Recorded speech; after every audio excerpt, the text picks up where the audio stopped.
Hey everybody, welcome to the Abroaders Travel Podcast, your weekly meetup with thousands of entrepreneurs, hustlers, creators, nomads, ninjas, wanderers, and world changers, all seeking to build the skills and connections to live a life without borders.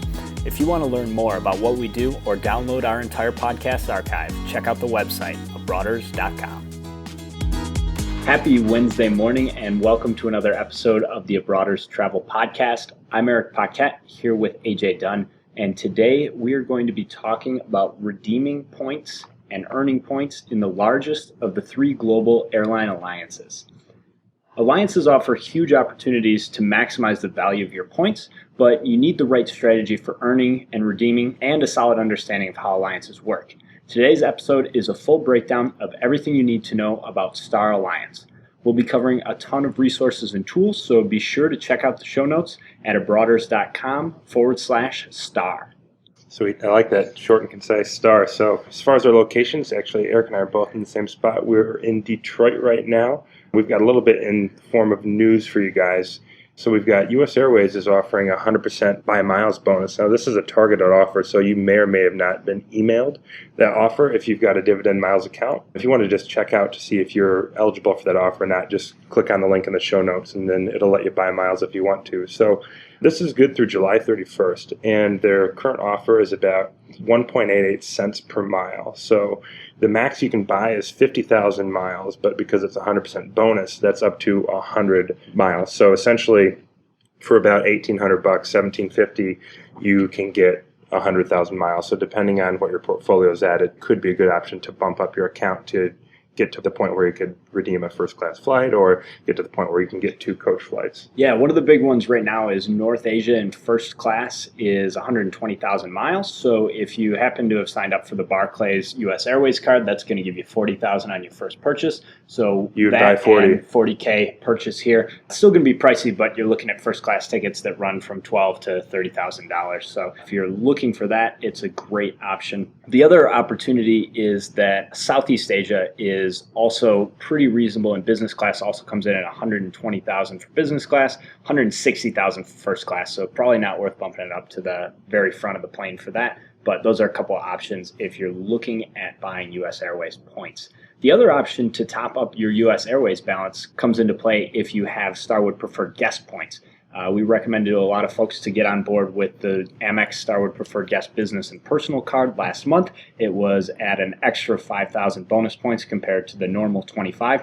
It is back to the normal bonus, but if you got in on that offer or you happen to have some SPG points sitting around, right now they're doing a 50% transfer bonus to American and U.S. Airways.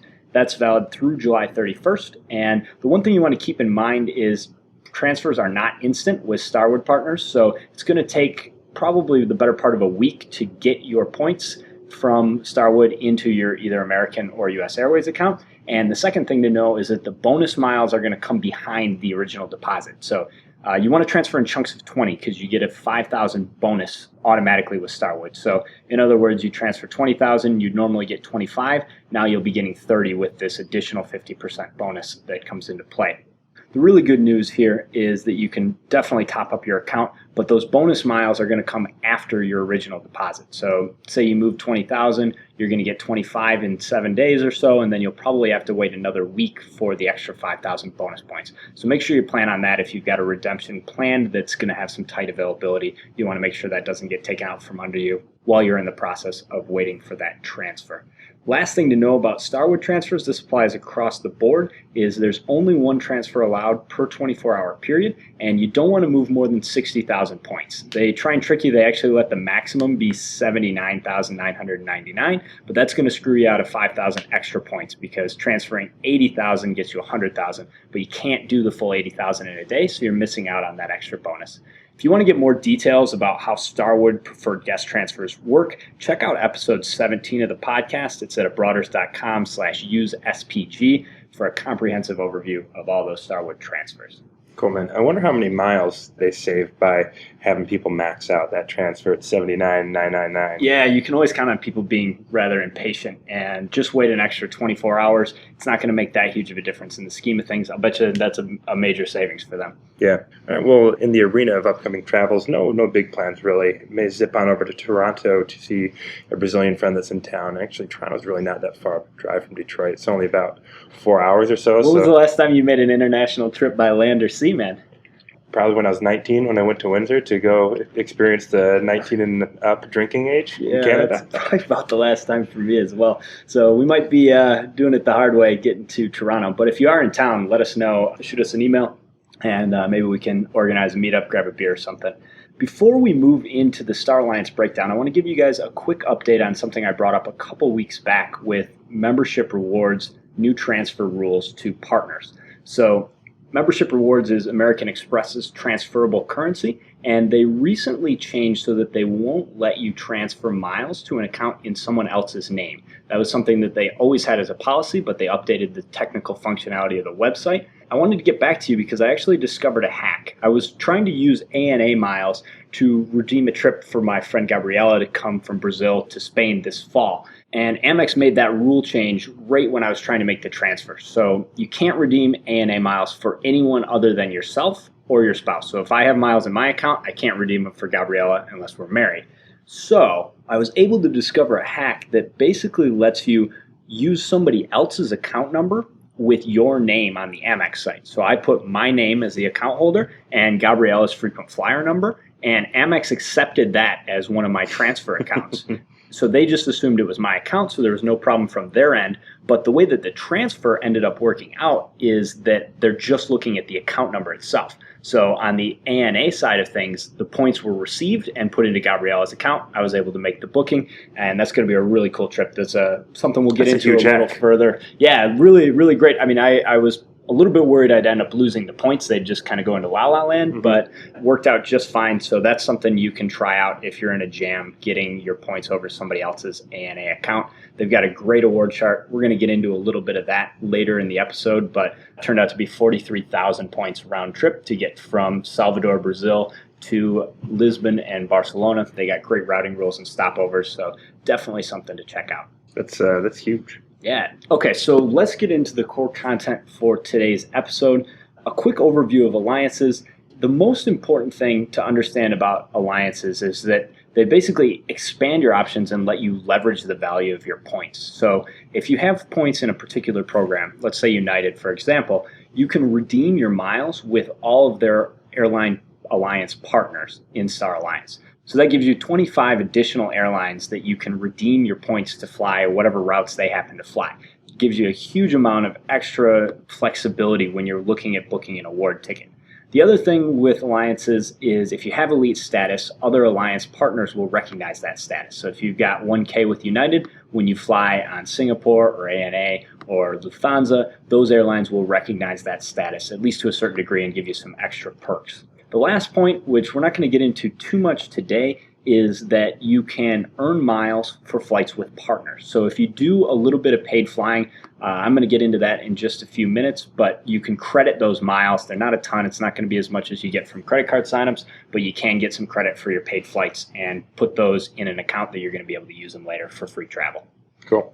Yeah, to give you guys an idea about Star Alliance, who we're going to be focusing on today, it's the biggest and it's the oldest alliance. So they've got 26 airlines in total, and they pretty much span the globe. They've got people in the Americas, Africa, Europe, and then all of Asia. So some of the big players from the different regions would be United would be the big American carrier. You've got Lufthansa in Europe, ANA, Air China, Avianca in Latin America, Egypt Air, Singapore, and then Air New Zealand kind of serves the Australian-New Zealand region. So, like I said, it's a big, extensive network. It's the oldest one, and they've got the most airlines compared to a SkyTeam or One World Alliance. Yeah, and they fly to a nice 193 countries. Yeah, so I believe that's all of them. I think Sudan, depending on any South Sudan, pop-up shop countries in Africa or in the Middle East. Yeah, you've got pretty much options to go anywhere you want. All right, so coming back to how you earn by flying, we're going to cover this real quickly, but if you pay for a flight with a Star Alliance airline, you earn miles for the distance you've traveled. So if you aren't working on elite status, the best strategy is to credit your miles to an airline where you have other inbound sources of points, either via co-branded or transferable credit card signups. The reason for this is you don't want to orphan your points in an account that you're not going to be able to use them. Almost all the programs require you to have the full amount of points that you need to make a booking. So if you fly Lufthansa and you decide to credit your points to Lufthansa, you've still got to get enough extra points to get to the first level where you can make a redemption. Yeah, it's kind of the one point where diversification isn't a good thing. I mean, you only want to be diversified if you can have enough points in an account to actually book a flight. Yeah, that's a great rule of thumb. Bottom line here, take a look at the different options you have to credit your flights, because with Lufthansa, you could credit those directly to United, where you know it's going to be easy to get more points, either with cards from Chase that earn ultimate rewards or that earn mileage plus United miles directly. And we've put a link in the show notes to how to maximize points earned for miles flown with Star Alliance members. So it's basically just the airline mile credit rate. So sometimes airlines don't give you 100% of the miles that you should earn. So check out that chart and let us know if you have any questions about how to credit miles for paid flights. Yeah, so the next way to earn miles is there are sign-up bonuses with the co-branded credit card. So these are the airline credit cards you see. The first one that comes to mind is United. So they've got the United Explorer personal card and the business card. Right now, the public offer is showing 30,000 points, but there may be some targeted offers for 50,000 points. So this card is the 30,000 point, or if you're targeted for that 50K point, it's $1,000 in spending over 90 days. And Erik actually picked up a pretty good hack about how you may be able to find that 50K offer. If you have no luck online, there are reports of people walking into a Chase branch and actually getting that bonus. Yeah, It seems like most of the Chase branches are offering 50,000 points, plus actually an extra 5,000 if you add a authorized user to your account. So if I got a card and then I got AJ as a second card, you get an extra 5K points for that. If you can't find it online, there is a link in the show notes to a Flyer Talk forum explaining how you might be able to get that 50K offer online. It's a little bit tricky, clear your cookies, some random browser trick stuff, but if you're not able to do it online, check out your nearest Chase branch and see if they have the offer available there. Yeah, so there's a couple more. We've got Lufthansa. There's this 20,000 points after your first purchase, so it's not a huge deal, but I mean, I guess it's better than nothing, and there's still some flexibility with those points, but that's nothing to really salivate over, especially considering some of the transferable points you're going to talk about in a little bit. Yeah, recently that offer was as high as 50,000, so unless you're just 20,000 points short of being able to make that redemption with Lufthansa, this one's probably one to sit on and wait for the next offer to come around. Yeah, and this next one's pretty similar to the Lufthansa. It's Avianca. It's 20,000 points on your first purchase, but that was previously at 40,000 points. That's one that if you haven't hopped on yet, there's no sense of urgency there. Just wait to see if that gets a little bit higher, gets back up to the 40,000 points as that earlier. Yeah, one of the other things about Avianca Life Miles, that Life Miles Visa isn't a bad way, especially when it's at the 40,000 level, but Avianca is one of the few airlines that pretty much is a wholesaler for miles that can be redeemed in Star Alliance. And so they run multiple transfer bonuses and purchase bonuses of up to 100%. Right now, there is a transfer bonus, so this is for sharing miles with someone else. If you have points in your Life Miles account, you can get a 100% bonus by sharing those to somebody else through July 17th. Essentially, with the pricing, you are purchasing those points at around 1.5 cents a piece, so not a terrible deal. I think it might actually come out to 1.8 according to the way that their terms and conditions are written, but their IT people have not fixed the website, so right now it's actually cheaper than the published price. I would check that out, but only if you're looking at a specific redemption. We're going to get into Life Miles rules a little bit later in the show, so listen to that part. The bottom line here is these can be a little bit tricky, and I wouldn't speculatively buy them just to stock up on miles. You want to have a redemption in mind if you're going to take this offer. Yeah, that's a good point. It's kind of funny how there's a lag in what the policy is and what the IT folks actually have set up. Yeah, maybe nobody informed the other department. They've got pretty interesting rules, enforcement, and all the IT stuff's a little bit of a mess. It's one of the downsides, but we'll get back to that shortly. The next thing I want to talk about are cards offering transferable points that can be moved to Star Alliance airline programs. So the first one is Starwood Preferred Guest. American Express offers a personal and business version of the Starwood Preferred Guest cards, and those points can be transferred to a bunch of different Star Alliance partners.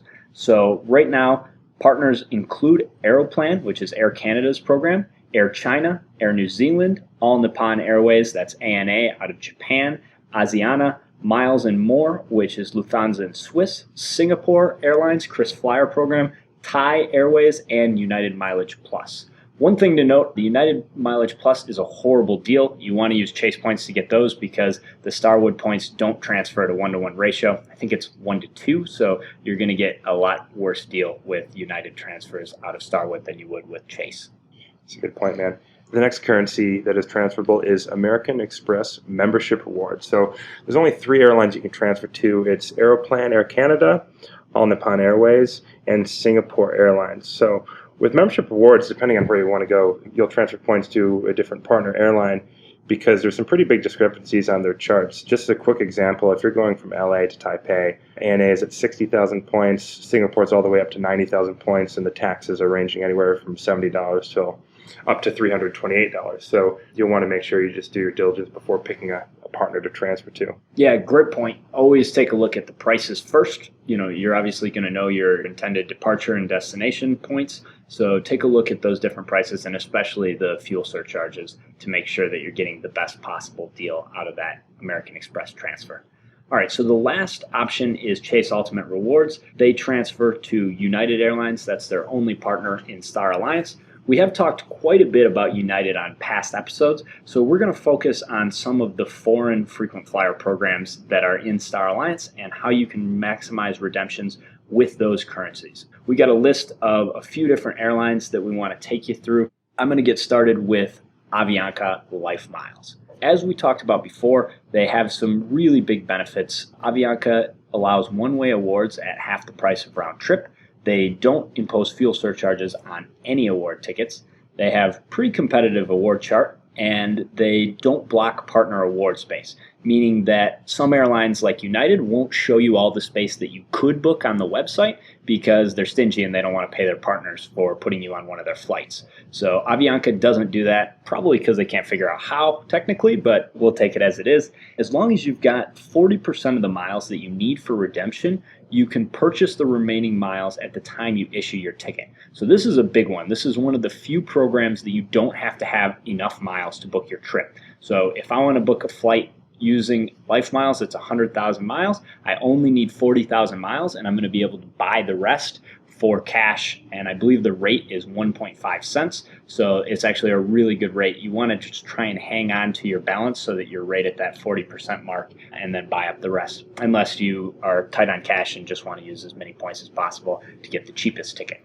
Lastly, in the positives for Avianca, they only charge $50 to cancel and redeposit an award ticket. So if you need to make a change, you want to actually cancel and start over because for some reason they charge $150 if you want to just change your ticket. On the downside for these guys, their call center is awful. So for the most part, if you're going to make a redemption, you want to make sure that you can do it via their website because over the phone is going to destroy your soul. You also don't get to do mixed cabin awards, which means if you want to book a flight in business class, you have to find availability for all the segments in business class. That means that unlike most other airlines, you couldn't fly from Chicago all the way to Rio in business and then catch a short flight from Rio to Sao Paulo in coach. If the tickets aren't there in the right class, you're not going to be able to complete the booking.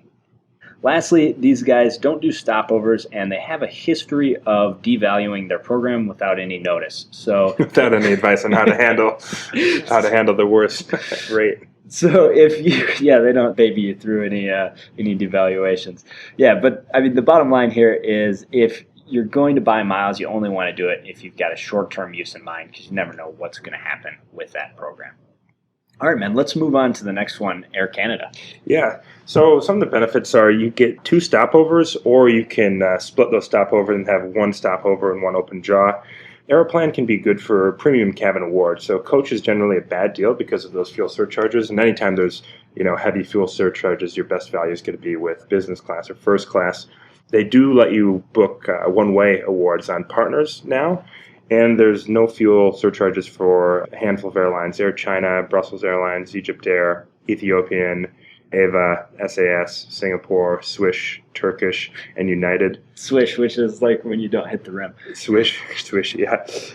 An example of the best redemption that we've found here is 45,000 miles for a one-way business class between the U.S. and Europe. So that's a pretty hot deal right there. That's pretty good. Yeah, it is. The one-way is, I believe, just on partners. I think if you're actually flying a Air Canada plane, you're going to have to book that as a round trip, but it is a big value add. They opened that up in early 2014 to do one-way bookings for half price on partner airlines. Last thing to note on Air Canada is the program is actually called Aeroplan, so just keep those together. It's one and the same thing as far as your frequent flyer bookings go. Next one up is Lufthansa. They are Germany's largest airline. They have some pretty good routing rules. They allow 2 stopovers and 2 open jaws on international flights. But one of the things that's actually really valuable with Lufthansa is that they have pretty cheap rates for domestic flights. So if you're using them to redeem on their partner United for travel within the US, you're looking at 25,000 miles round trip in economy and only 35,000 miles round trip in business. Nice thing is United codes its first class cabin domestically as business class. So you're not going to have to pay the first class rate to fly up front on a United plane domestically.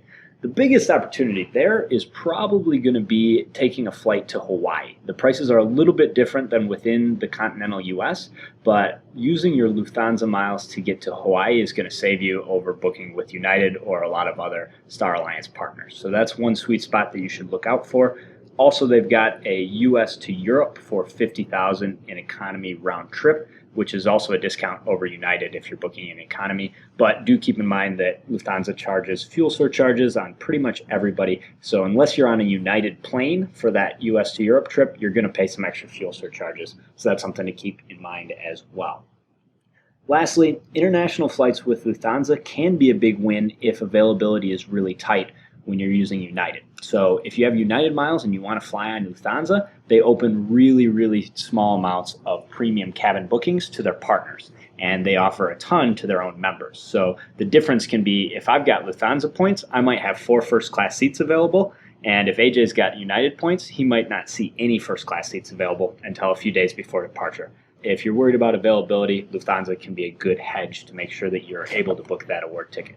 Yeah, the next one is Singapore Airlines, and their program's called Chris Flyer. So some benefits is you get 1 free stopover on round trips, but something that's pretty cool is you can buy additional stopovers for $100 a pop. So depending on how you want to max that out. I didn't know that, actually. That's a cool feature. Yeah, so, and I think you can buy like up to 3 of them. So, I mean, if you really want to plan a big trip, you could really max those out and, get pretty big bang for your buck on those stopovers. You do get 1 open jaw. Now, there are some fuel surcharges on most award tickets, but there are some exceptions. Another unique thing that I didn't realize until just a little bit ago is if you book online, there's a 15% discount on the miles. But most likely you're going to have to call them because the availability isn't always showing online.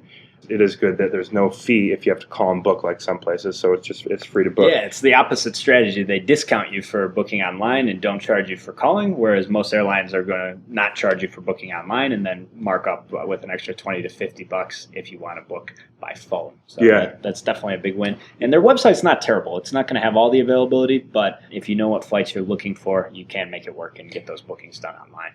Yeah, I've had a few redemptions to highlight for Singapore. So if you're going from North America to Southern South America, business class is the best deal there. That's 100,000 points versus United is the next best at 110,000. And actually a really interesting one that isn't probably a common route, but it's just a huge value is within Hawaii and Central America, just with the way they define Central America. So technically you could go from Hawaii to Aruba, which is pretty much northern South America, for 35,000 points round trip. Wow, that's a really interesting one as well. So you can position, like to get to Hawaii, let's say if you're in Miami, you could position to Aruba and then do the round trip from Aruba to Hawaii. Very cool opportunity. There's a lot of options there. They also have somewhat of a similar situation to Lufthansa in the sense that it's cheaper to go mainland North America to Hawaii than it is with United. So again, opportunities for those foreign carriers, Lufthansa and Singapore, to get you a flight on a United plane. Yeah, you'll save quite a bit. You'll save up to 20,000. If you're going business there first, it's a 20,000 point savings doing Singapore as opposed to United, and 10,000 on coach. Very cool. So moving on to ANA, which I brought up at the top of the episode as well. ANA is unique because they've got a distance-based chart and there's some big opportunities to beat zone-based prices. In particular, that flight that I booked for Gabriella from Brazil to Europe for almost all the other airlines that I looked at was 50,000 points each way, so 100,000 round trip. And I was able to get that round trip for just 43,000 points by using ANA's program. They don't charge fuel surcharges in the Americas. So if you're looking to use ANA and you're tight on cash, that's probably going to be your best option. There's a couple of different carriers that fly between North and South America. And remember, there's a whole bunch of stopovers. I think you get 3 or 4 stopovers on a round trip itinerary. So you are allowed to essentially, we could do a trip from Chicago or Detroit to somewhere in Guatemala, stop in Costa Rica, and then drop down to Colombia and then come back. So that's a really great flexibility, especially if you're looking at business or first class. To have a whole bunch of different flights can be a really big win. One other opportunity with ANA is that you can technically get around the round trip requirement. So generally they require you to complete a round trip, leaving and returning to the same city. But you don't have to fly all the segments on that round trip because they allow an open jaw. So here's the way you'd want to work it if you wanted to do a one-way trip from the US to Europe with ANA. You could book from Detroit to Europe, anywhere, and then your return trip, you'd pick a point really close to Detroit to fly back from. So your open jaw, let's say you go Detroit to Paris, and then you do an open jaw from Toronto back to Detroit. To ANA, it's still a round trip because you're leaving and returning to Detroit, but because it's a distance-based chart, you're saving most of the miles on the return trip by returning from Toronto, which is only a few hundred miles away from Detroit. If you need help with that, shoot me an email, support@abroaders.com. We'd be happy to help. I know a couple of people have used that tactic to basically get one-way flights, and then they just throw away that last segment. So they never get to Toronto, and they never fly home to Detroit. They just leave that last couple hundred miles on the table. So it's a really good hack, man. All right, well, that's all we've got for this week, so I hope you guys found this information helpful. And if you do have any questions, please do not hesitate to send some feedback or questions to support@abroaders.com. This week's International Jam of the Week is, let's go down under to Australia, let's go with the Temper Trap, and let's go with the track Love Lost.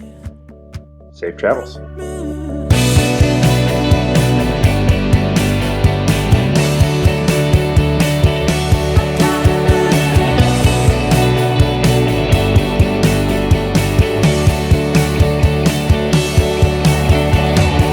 Hey Broaders, don't be shy. Hop over to the website and join our email list for exclusive travel hacking content. If you like what we're up to, the best way you can support the show is by leaving us a 5-star review on iTunes.